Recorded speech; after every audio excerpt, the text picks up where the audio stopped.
Yesterday, we got a shocking announcement at the Game Awards towards the tail end of the show. The reaction and the hype was real. What? What? No way! A new Sonic! I told you guys! This is why we watch the Game Awards! What the hell is this?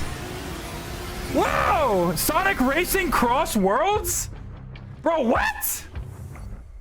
That's it? But the reason why we were probably so excited is because we were sitting around for 3 hours at the Game Awards waiting for some type of Sonic news. So after the hype has worn down a little bit and we've had some time to collect our thoughts and rationally think, you have to ask yourself, why did Sega release this game? And what does the Sonic community think about this? And as you would expect, there's some division, but you know what? I would say rightfully so. But is there reason for hope, or is it all just copium? Well, there's actually a lot to get into with this game. It's a little bit more interesting than you would think. Am I extremely excited for another Sonic kart racing game? Honestly, not really. The way I've always looked at Sonic kart racing games is I'm a huge fan of the Mario Kart series. In particular, Mario Kart 8 Deluxe, especially with the booster pass, is hands down, in my opinion, the greatest kart racer of all time. As far as the Sonic the Hedgehog series, I'm not extremely interested in them making just like a generic kart racing clone of this game. Why would I play fake Mario Kart when I could just play the real Mario Kart? And yes, I get it. There's obviously nuance to this discussion. Obviously, the Sonic Racing series has had some differing mechanics than Mario Kart. It's not obviously a one-to-one clone, but at its core, the gameplay is very similar. But you know what gameplay wasn't similar as far as a racing game goes? You had Sonic R, which had some issues, but ultimately it's much different than a kart racer because the characters are on foot and the game had a banger soundtrack. It had a lot of charm. One thing you could say about this game is that it had a signature, unique identity. There was also Sonic Rivals for the PSP, which was a racing game slash platformer as well. Obviously not the same as like a Mario Kart type game, but still nonetheless a unique and original game. Over the years, we got varying versions of Sonic racing modes with Sonic Adventure 2 Battle, which is just a traditional platformer, but they added the multiplayer racing mode, which honestly, if for a Sonic racing game, I would love something like this instead. The elephant in the room with the Sonic Cross Worlds discussion is the fact that we didn't get another Sonic Riders game. Sonic Riders is definitely a fan favorite and unique and original racing title that was developed by Sonic Team back in 2006 and eventually concluded when they released Sonic Free Riders. However, the legacy of this series still lives on to this very day. It seems like over time, Sega's loosened up a little bit about the Rider series, and they've been showing a lot of love to it. In some of the mobile games, they're bringing back the Extreme Gear and Rider skins. Sonic Speed Simulator, the official Roblox game, has tons of Riders themed content with hoverboards, Riders characters, Riders World, Riders racetracks. Even the Sonic IDW comic books, which are technically canon to the games, have also featured Riders content as well. But recently, Sega has been aware that the fan base absolutely adores Sonic Riders. So now you're kind of caught up to speed with the division of the Sonic fan base. Some people were upset that it's not a Sonic Riders sequel or something like that. Some people are also just, you know, not maybe as excited because it's just a kart racer game. Honestly, I'm kind of in that boat too, but we will get more into that later because we have new details about the game and also new details about the trailer, which could provide hope for some. Just looking at the title of the game, Sonic Racing Cross Worlds. The word Cross Worlds is extremely interesting to me. And honestly, when you look at the trailer as well, when you see Shadow speeding through this hyper-realistic looking city, which doesn't really look similar to any other aesthetic we've seen in Sonic before, he's going into some like multi-dimensional portal. In addition to that, the font looks extremely similar to Sonic Prime. So the first thing that's kind of going through my mind when I hear all this is perhaps we could be getting some type of Sonic multiverse racing game. Maybe this would include seeing like the movie characters. Maybe this will include past versions of the characters, Prime characters, whatever, you name it. The whole Cross Worlds thing is something that actually does pique my interest a little bit. Maybe, just maybe, there will be some more meat to this game and a true signature gimmick that really separates this from its contemporaries and the previous entries in the Sonic Racing series. Because in order for me to be excited and want to purchase this game, it has to be more than a sequel to Team Sonic Racing. When you look at the release date of Team Sonic Racing, which is available on just about every single platform that's out right now, the game's only 5 years old. So it's like they're hyping this up, they're marketing it a little bit. Maybe there's some reason to believe that this can be something greater than generic kart racer that they just released a couple years ago. We've already got some details about the game, and according to this account, it says a new detail in Sonic Racing Cross Worlds has come out. It says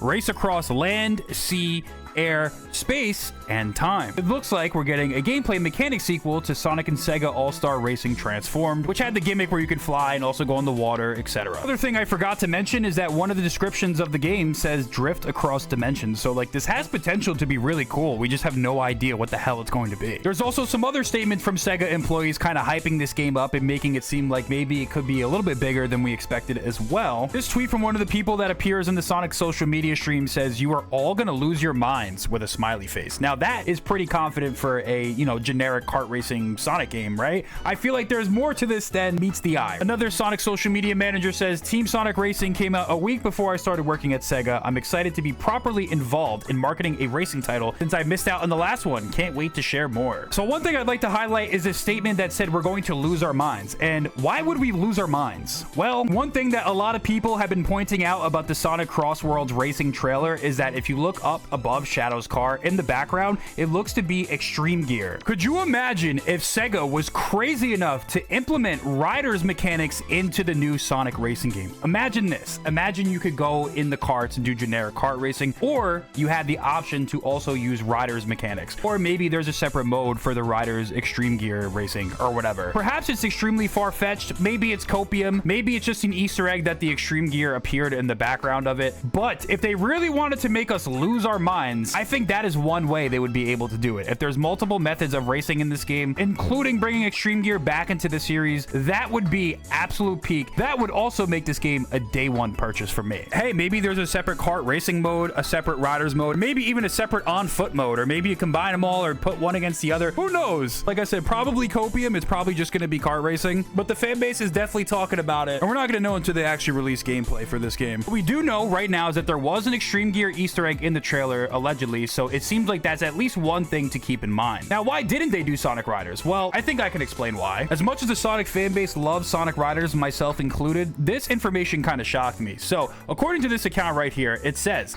I was curious, and man, no wonder Sega likes working with Sumo Digital, who's the developer for the Sonic racing games. They said, after some research, I think I've come across an estimate unit sales number for the Rider series and the Sumo series. Rider series, 3.68 million units. Sumo series, so like the racing kart games, over 11 million units, about 3.5 times the amount of sales. Riders 1 did 1.5 mil, Zero Gravity did about 1.1, and Free Riders actually did over 1 million. In contrast, Sonic and Sega All-Stars Racing did 2 mil, Sonic and All-Star Racing Transform did 5.28 mil, and even Team Sonic Racing with the PS Plus, which kind of has some additional incentives, did 3.8 million unit sales. As for Metacritic, a 16-point gap between the highest rated entry by average of the Rider series to the lowest rated entry by average of the Sumo series. It's very clear, Sumo financially and critically has the mandate to continue the Sonic Racing series. By looking at all the Metacritic scores, Sonic Riders got a 55, Zero Grav with a 56, and then Free Riders, which was the death of the series, did a 47. The lowest rated Sonic Racing game is actually Team Sonic Racing with a 72. So as far as the Sonic Riders series goes, you can kind of see why Sega has shifted their direction away. They don't want to take the risk of potentially the game flopping and not selling as much as, like, you know, the typical generic kart racer. Now, they could pull a Sonic and Shadow Generations and toss in some riders mechanics into this game just as like a fail-safe, and that would satisfy the fans and also give them some testing grounds to experiment. What I can definitely expect for this game is a bunch of Sega characters to make an appearance in this game. I believe next year is the 65th anniversary of Sega, so they're definitely going to want to celebrate the history of their company. But also, furthermore, Team Sonic Racing was criticized for not having enough characters, so what better way to, one, maybe include more Sonic characters and more variants of the characters. Sega has obviously been more keen on adding skins into their games, as evidenced by the mobile games like Sonic Forces Speed Battle,